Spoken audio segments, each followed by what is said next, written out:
Bom dia a todos, bom dia Isabel, todos, Leide e os membros aqui da mesa também, os componentes. Em primeiro lugar, muito rapidamente, dizer da importância, né, do encontro e o trabalho extraordinário que a Rede Oferta tem feito, um tema complexo e que só mesmo um enfrentamento assim, mais do ponto de vista científico e uma mobilização muito grande, tanto na divulgação da voz das vítimas e, sobretudo, esse esforço de avançar também na legislação, nas denúncias. Então, tenho muito prazer em participar da Rede Oferta e ter ido aí nas nossas audiências, enfim, o que for necessário para fazermos esse enfrentamento. Então, como o tempo é muito curto, é muito importante, vou dar um panorama ou 2 minutos para fazer um resuminho aqui da gestão, porque, no fundo, vocês vão perceber que, posteriormente, por que uma perseguição desse nível, por que o uso do lawfare nesse nível, o governador aqui do Distrito Federal, não é uma coisa de nenhuma outra projeção maior nem nada.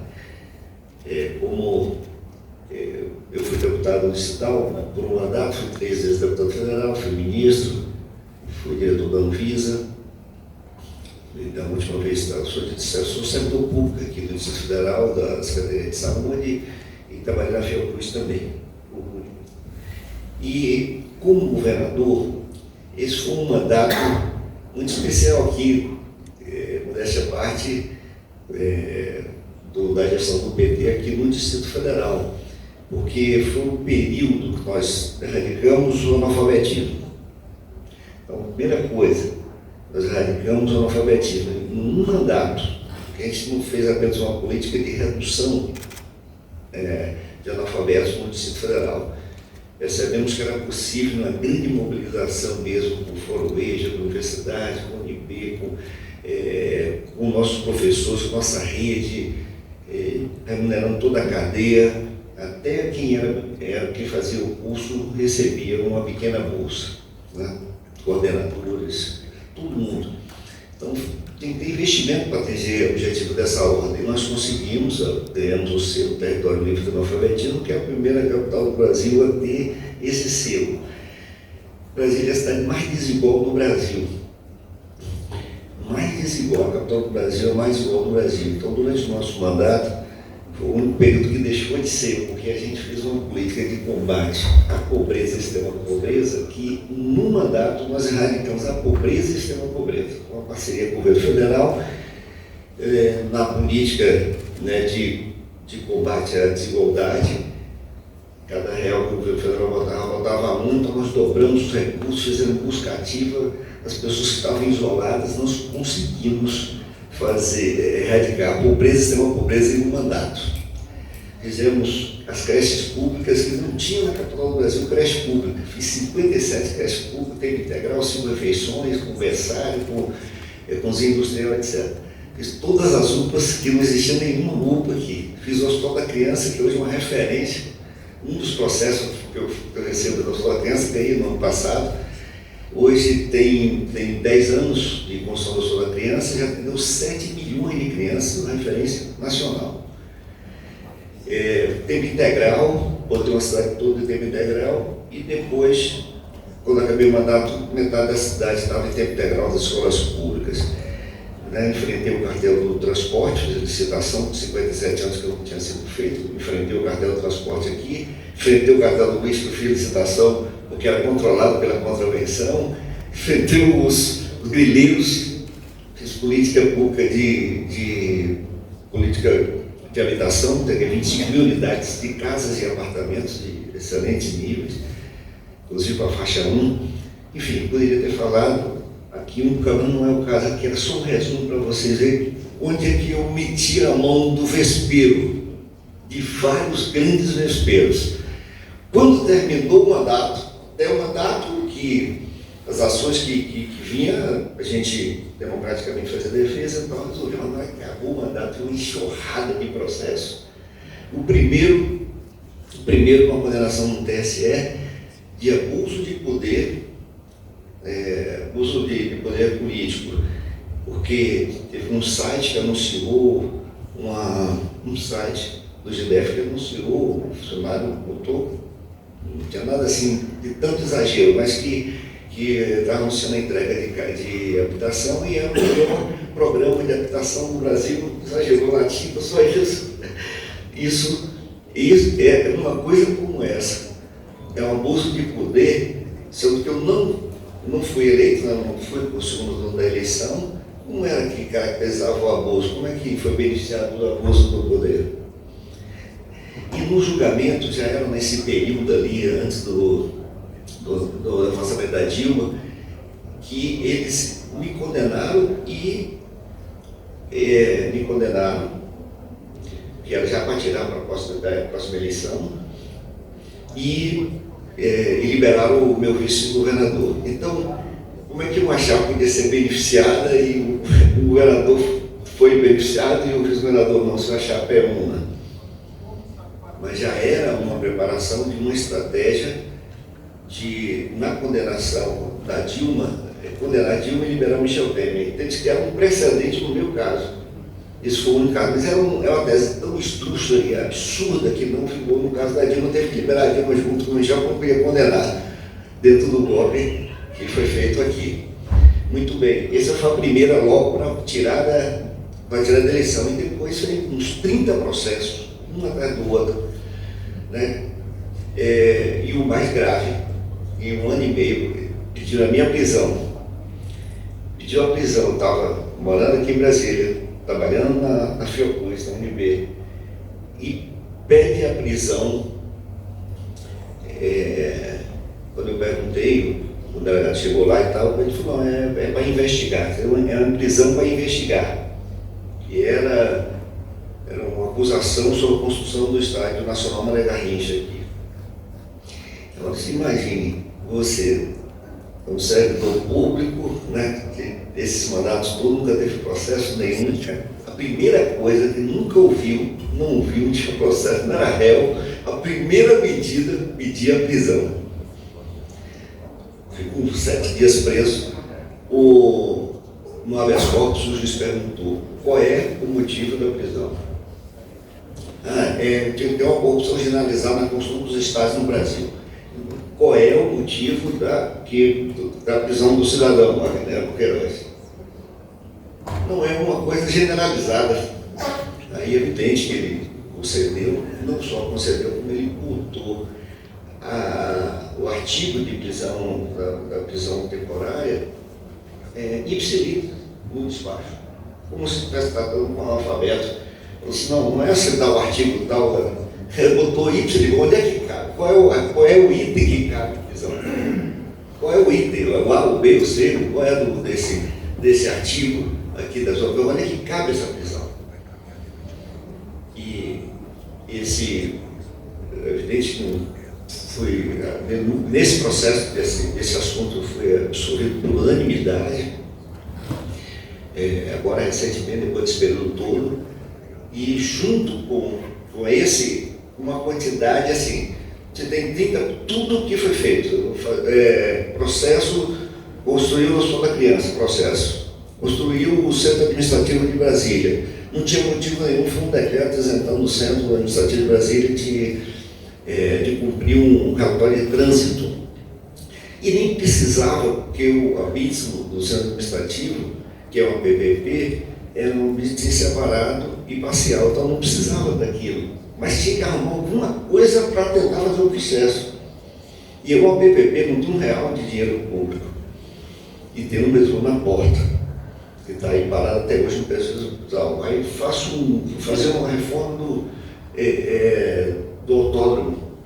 Aí paralisou o processo.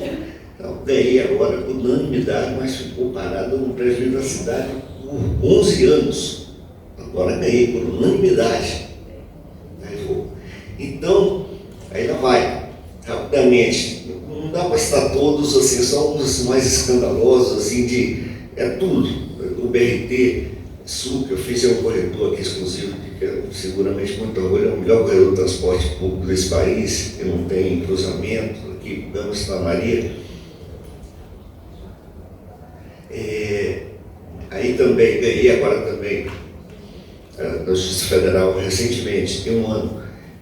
E tem um bocado porque como era a estratégia, é condenar, porque tudo isso foi feito com o respaldo da grande imprensa e, notadamente, da Globo, com todas essas características que vocês já falaram aqui, grande divulgação da mídia para destruir você politicamente, junto à sociedade, desmoralizar, condenar antes, mesmo você tendo ganho, tudo como teu ganho, todos esses processos, mas o objetivo foi cumprido naquela época, que era te destruir, estrangular financeiramente, te destruir financeiramente.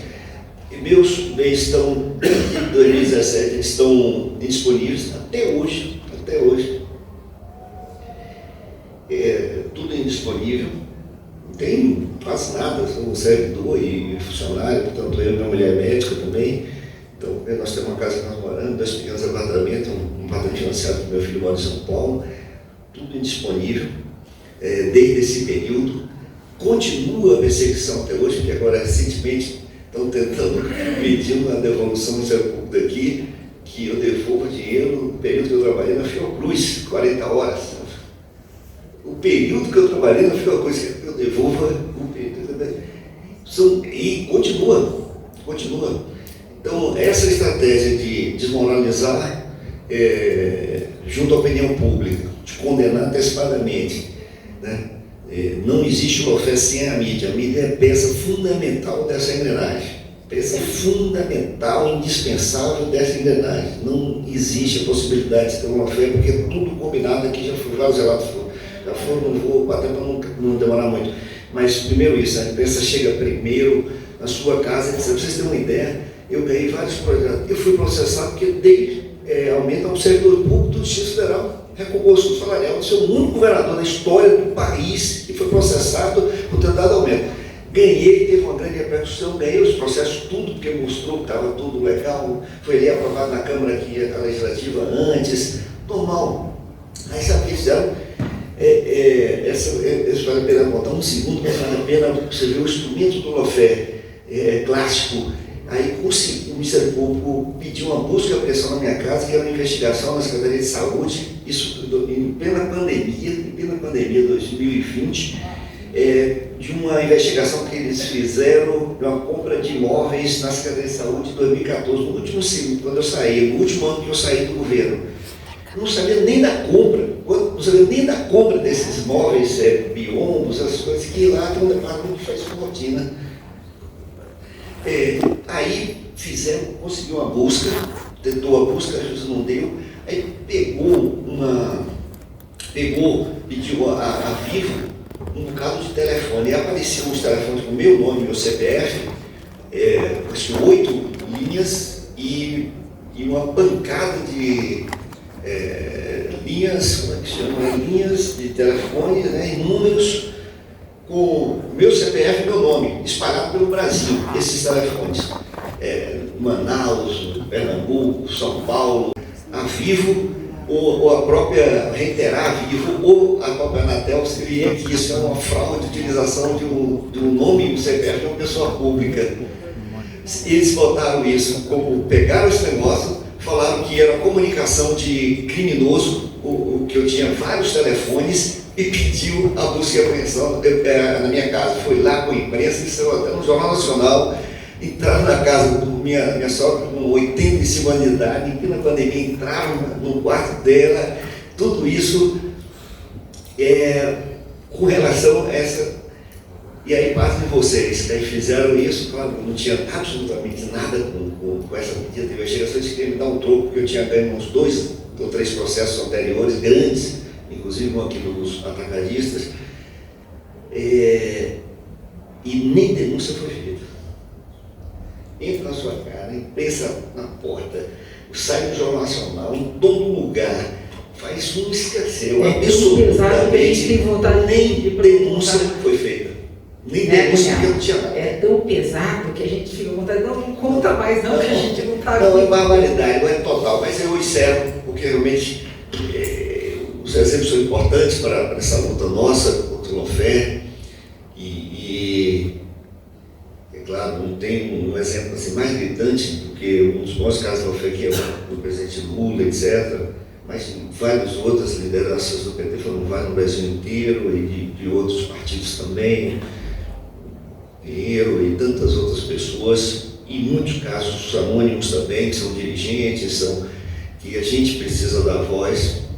E aqui foi muito bem colocado, né? Acho que foi o Guilherme que falou, o Bisolato, questão de estar invisível, e a rede está transformando isso, dando visibilidade a isso, fazendo a defesa. Então, para resumir, são essas características, né? Eu tenho, só para dar a resposta para vocês, eu também, tudo isso, só um exemplo para você ver um pouco da tática de manter a imprensa na destruição da imagem.